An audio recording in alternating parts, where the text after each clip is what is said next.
Scientists turn dead spiders into mechanical grippers. The latest work of engineers from Rice University may resemble a scenario straight from a Hollywood horror movie. Once they die, spiders tend to curl up into a ball. It's hard to see any potential uses in their dead bodies. But Texas researchers found some. Spider legs can firmly and softly grip large, delicate and irregular objects without breaking them. Scientists took advantage of this by transforming spider carcasses into mechanical grippers, creating a new type of robotics they called necrobotics. Spiders can be useful even when they are already dead. Engineers at Rice University have demonstrated how to turn dead spiders into mechanical grabbers that can blend into natural environments. The post-mortem spider is an ideal architecture for small, naturally derived grabbers, said Daniel Preston of the George R. Brown School of Engineering at Rice University. Research published in the journal, Advanced Science, describes the process in which Preston and his colleague Fei Yap, the lead author of the publication, used spider physiology for a new area of research, which they called necrobotics. Preston, Yap and their colleagues at Rice University discovered a way to unroll dead spider legs and use them to grab objects. Preston's lab specializes in soft robotic systems, which often use non-traditional materials as opposed to hard plastics, metals and electronics. We're using all kinds of interesting new materials like hydrogels and elastomers that can be actuated by things like chemical reactions, pneumatics and light. We also conduct research on textiles and wearables. This area of soft robotics is great fun because we can test previously unused materials. Spider corpses fit into this idea. It's something that hasn't been used before, but it has a lot of potential, Preston said. Unlike humans and other mammals, which move their limbs by synchronizing opposing muscles, spiders use hydraulics to move. The cephalothorax is responsible for everything, and in its operation it resembles a bellows filled with fluid. When it contracts, it sends a body fluid called hemolymph to the limbs, forcing them to straighten. When the pressure is released, the legs contract. It's all about the mechanism of increasing and decreasing the hemolymph pressure in their legs.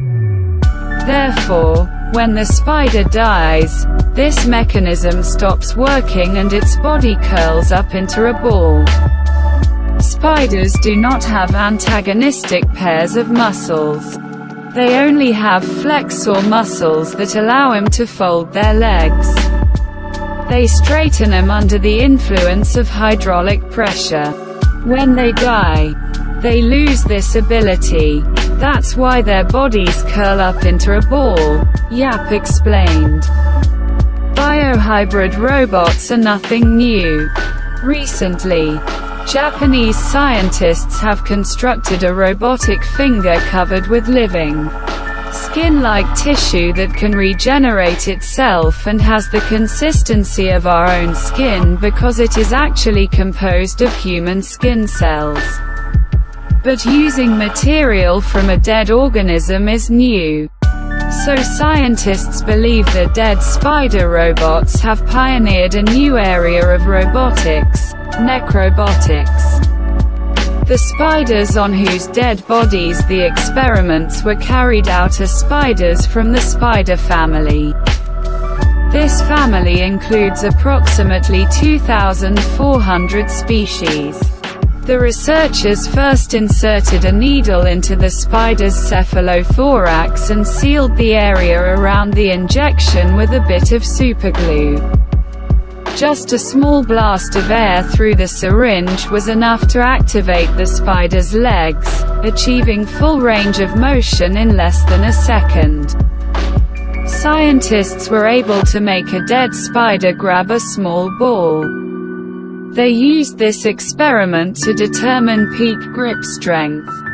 Tests showed that the spider-made gripper was able to lift a load exceeding 130% of its weight. Their own weight, and sometimes much more.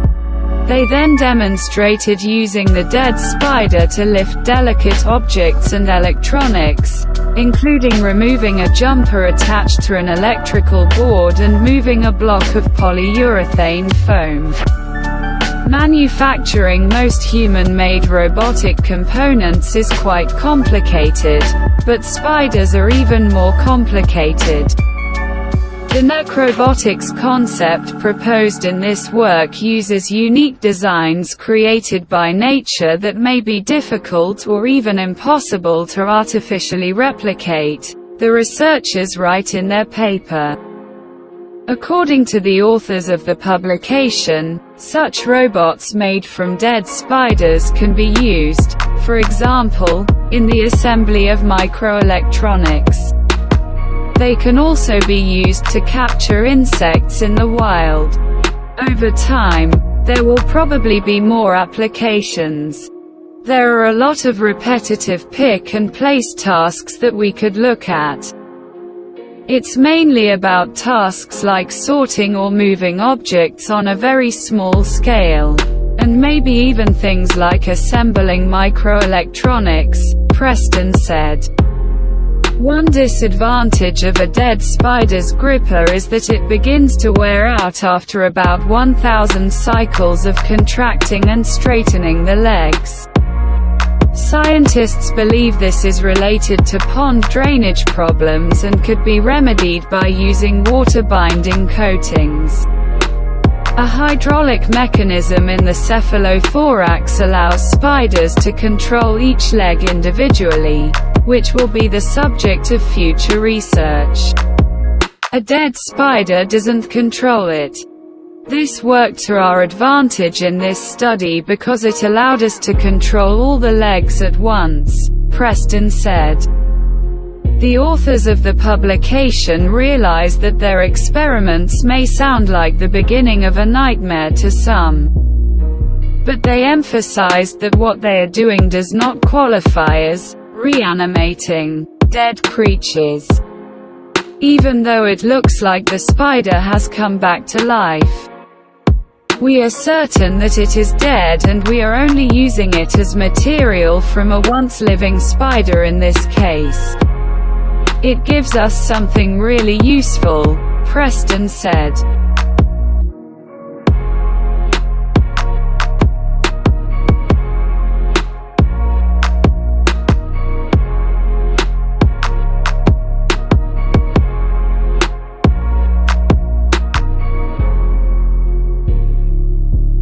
The cellular glue will help regenerate tissue, heal wounds and rebuild nerves.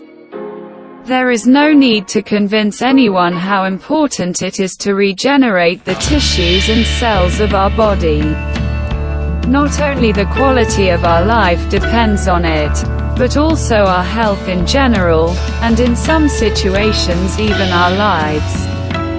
What if it was possible to make these processes easier for our body? Scientists at the University of California, San Francisco, UCSF, have developed molecules that can stick to cells, allowing researchers to precisely control how they attach to each other.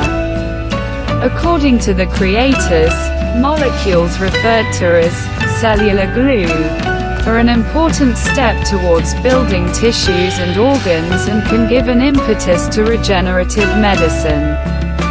The description and results of the research were published in the journal Nature, Is it possible to make our tissues simply stick together? Scientists from the University of California in San Francisco came up with this idea, and turned it into action. They managed to create molecules that behave like a kind of cellular glue.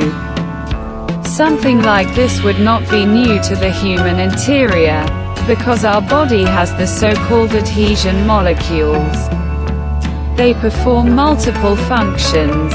They keep our cells organized, create neural circuits, and even direct immune cells to sites of infection. They also support communication between the cells of our body so that the whole works like a well-oiled machine. As we know, our organs are formed in fetal life and then develop during our childhood. Unfortunately, as we age, many of the specific controllers that were responsible for these processes simply begin to disappear. This results in difficulties in regenerating tissues, whose ability to rebuild after injuries or diseases begins to weaken. And among others, this is the weakness that Californian scientists decided to remedy. They have created adhesion molecules whose functioning can be controlled by deciding, for example, which cells they should interact with and how they should interact. The properties of our tissues depend on how individual cells are organized inside them. These properties also vary depending on the organ that the cells create.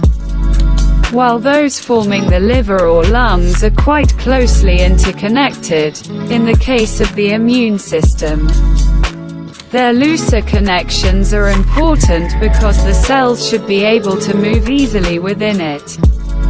Therefore, in order to synthesize tissues with the expected properties, it is necessary to develop a way to appropriately organize cells, to influence the way cells connect with each other and thus organize them so that they can properly perform their functions.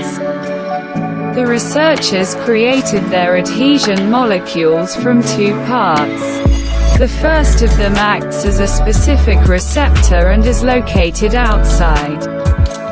It depends on which cells of our body this synthetic molecule will interact with. The second part, located inside, is responsible for the strength of the connections it will create. What is even more important, these parts can be freely combined with each other, depending on your needs.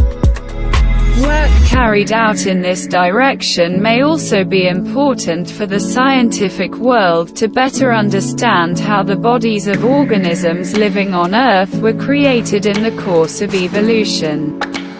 Moreover, the knowledge acquired during research may also have other applications. It will allow, for example, the modeling of tissues in such a way that they simulate disease states, which will make their examination easier.